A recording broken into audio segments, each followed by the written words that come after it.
Okay, before I sit down, we need to do a fit check. Hold on, I have to like, look at the back. Isn't that so cute? Okay, let me sit down, because we gotta talk, okay? So, who the hell made April come this fast? Who did it? Who did it? Because why the fuck did January feel like 18 months? February feel like 3.5 months, but then March felt like about 2.5 days. I don't know what happened.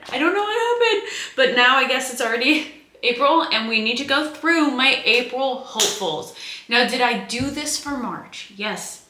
Yes, I did. And was this sweet summer child fucking delusional with how much she thought she was gonna read? You bet your ass she was. Okay, I wrote shit down this time. I came prepared with the notebook, okay?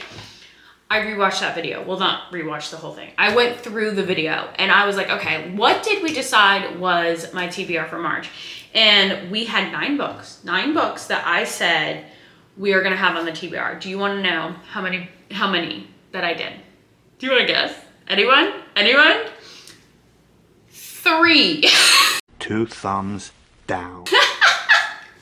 So out of 9 books, I said that I was gonna read. I read 3 of them. That's failing. That's like what, 33% rate? Horrific. But here's the thing. I want to be so clear. Out of the 9, I finished 3, but started 2 of them. So like, that's good. There was only 1, 2, 3. Wait, hold up. Maybe let me, I gotta audit my work. 1 second. 1, 2, 3. No, guys, I read 4. You're not very good at math. Why? Okay, this is why I'm an auditor. This is why auditors are important, right? Because work is wrong all the time. Math is wrong all the time. This is why you need to audit the work. Okay, I read 4. I read The Girlfriend Zone by Lauren Blakely.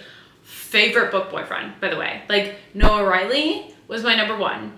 Zayden Ryerson was my number 2. But here's my thing. Miles from The Girlfriend Zone is Noah Riley, but a grown-ass man. We already know this. We've already discussed this. So, like, he's number 1 now.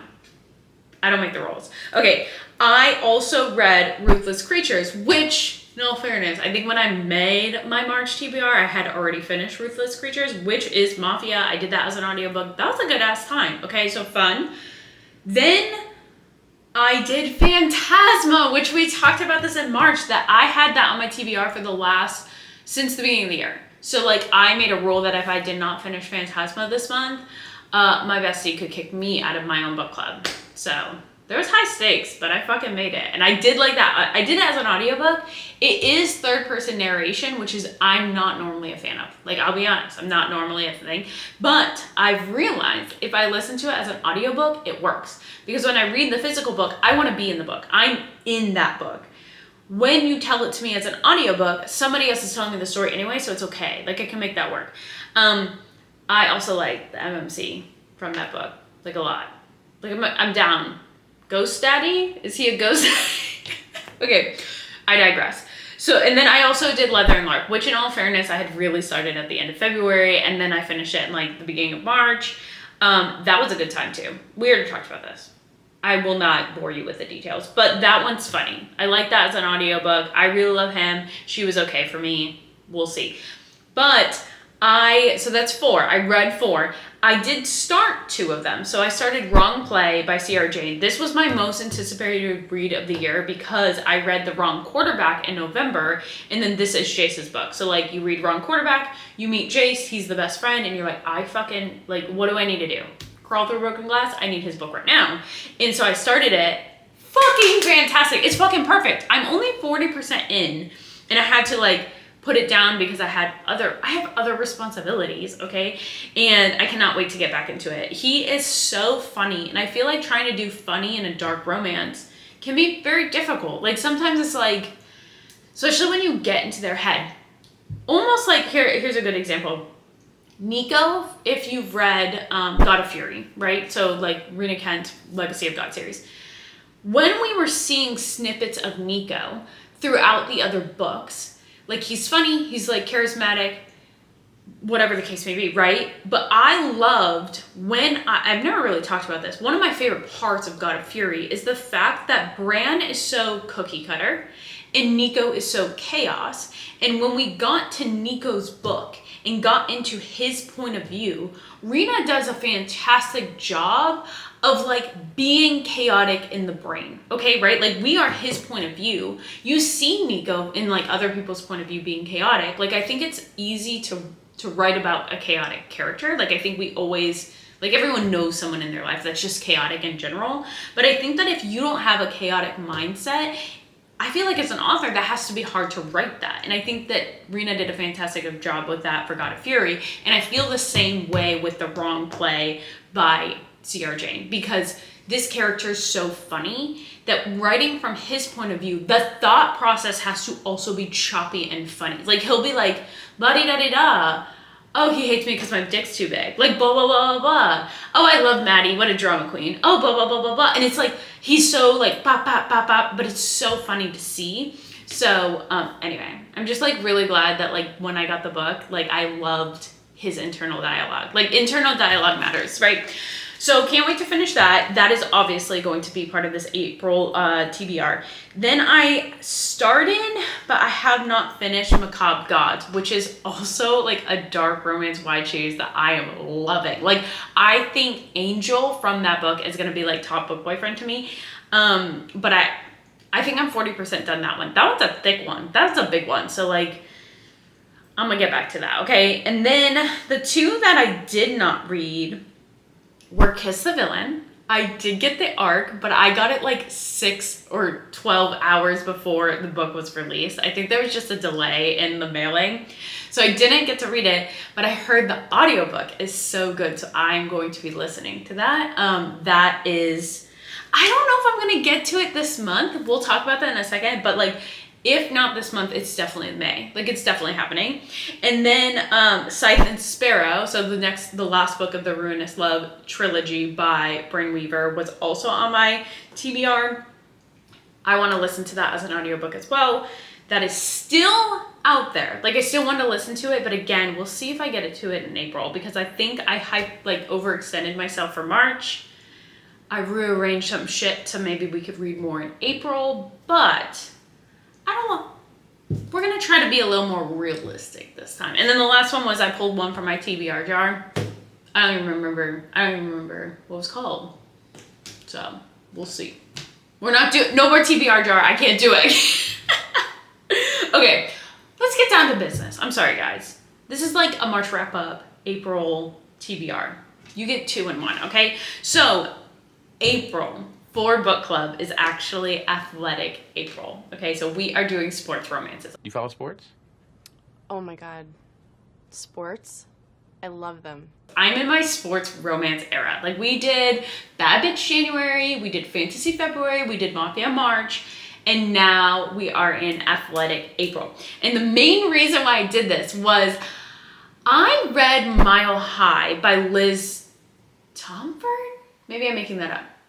Okay, a long time ago. And I was not a huge fan of it. Like, I liked it, don't get me wrong, but it was just like, okay, whatever. But I heard Ryan Shea, the MMC in the next book, I think it's Caught Up. Maybe I'm making that up. Hold up. No, it's called The Right Move, because it's on my list. I got my notes today. Okay, The Right Move. I heard he's fucking amazing. And then I know that there's Caught Up, and now there's like 3 or 4 of them. And so I was like, I really want to check out a little bit of sports romance.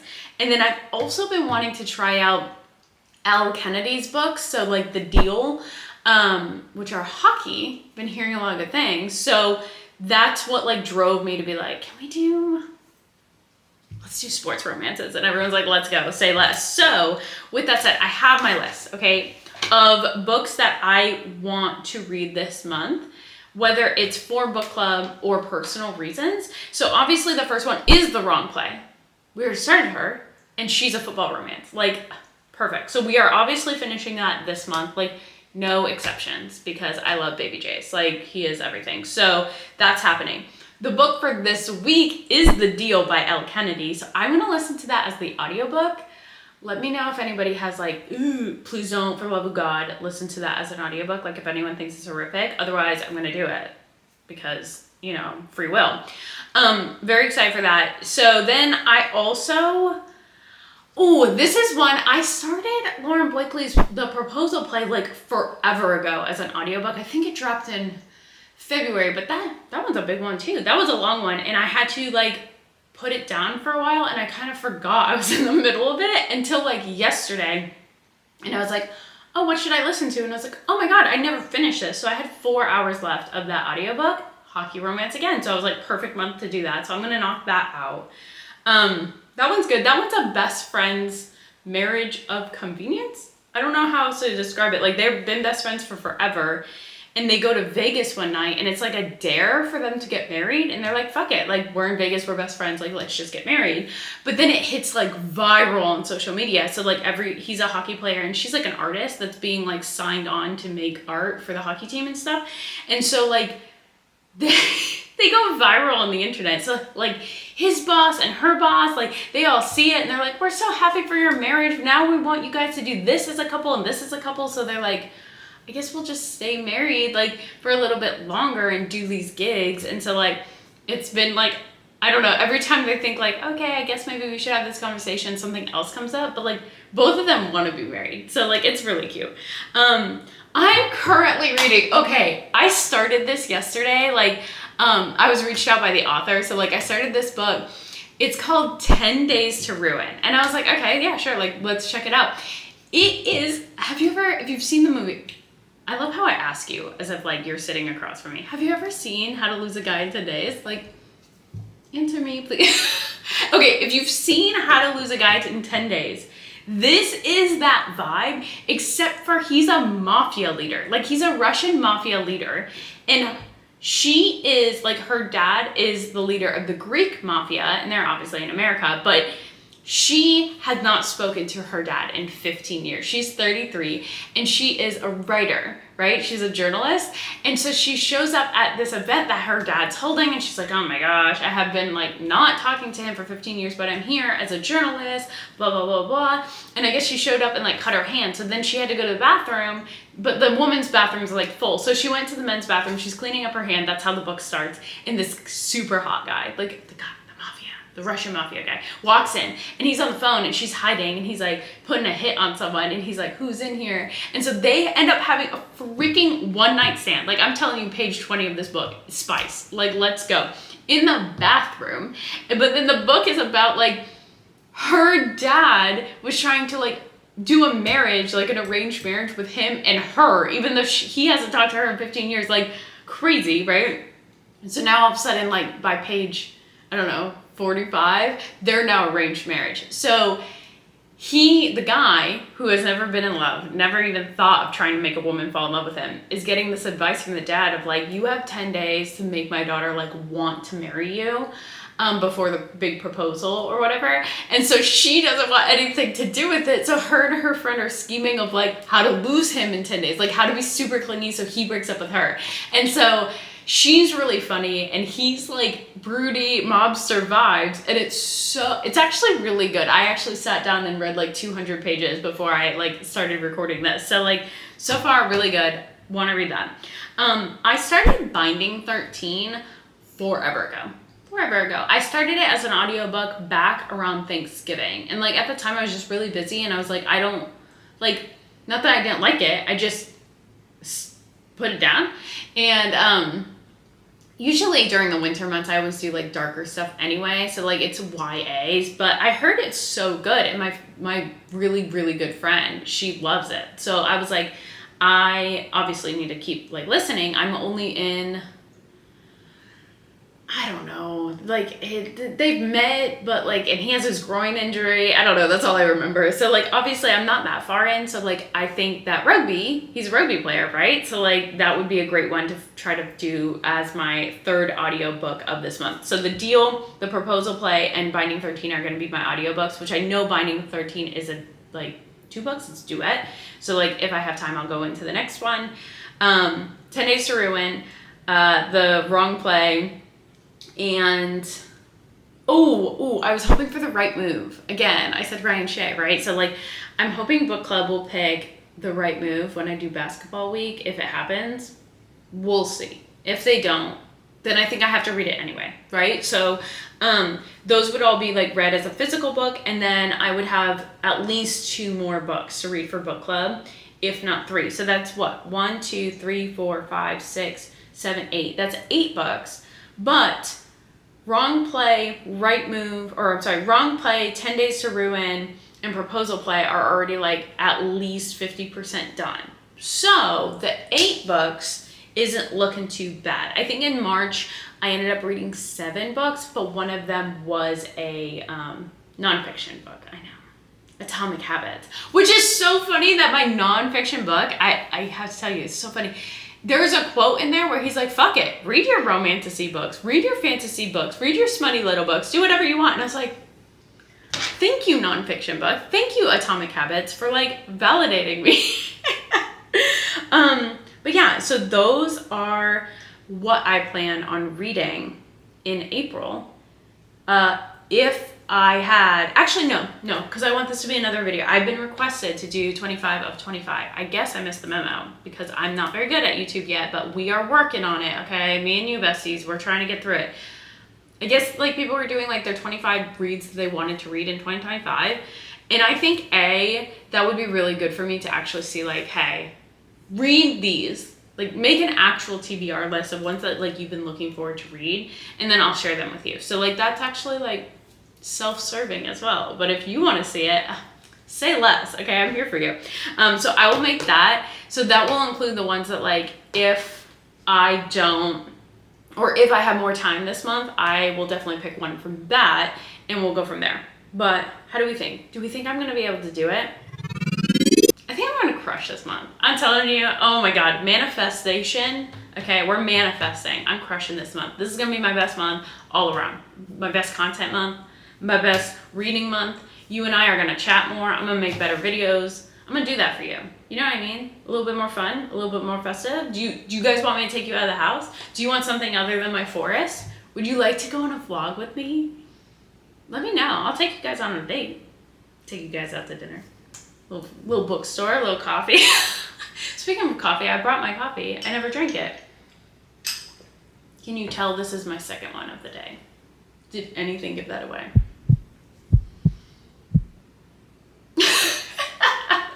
Okay, again, YouTube, you guys are my favorite people to hang out with. I love making this content way better than my shorts. I'll say it. I love YouTube better. Like, I thought I was gonna hate it. I'll never forget the first time I tried to open my camera to make a long form video. I shut it immediately and I said, I can't do this. But now, that's my favorite thing in the fucking world. So, anyway, I hope that you guys all have the best day. Share with me what your April's gonna look like, what your TBRs are looking like. I'm curious. Let me know if you think there's any books that like I should bump up the list, or if there's something that you're like, don't read that as a regular book, read it as an audiobook, or vice versa. Give me your input, because I need it, because I'm going in blind. I don't fucking know. Okay, love y'all, and I will see you next time.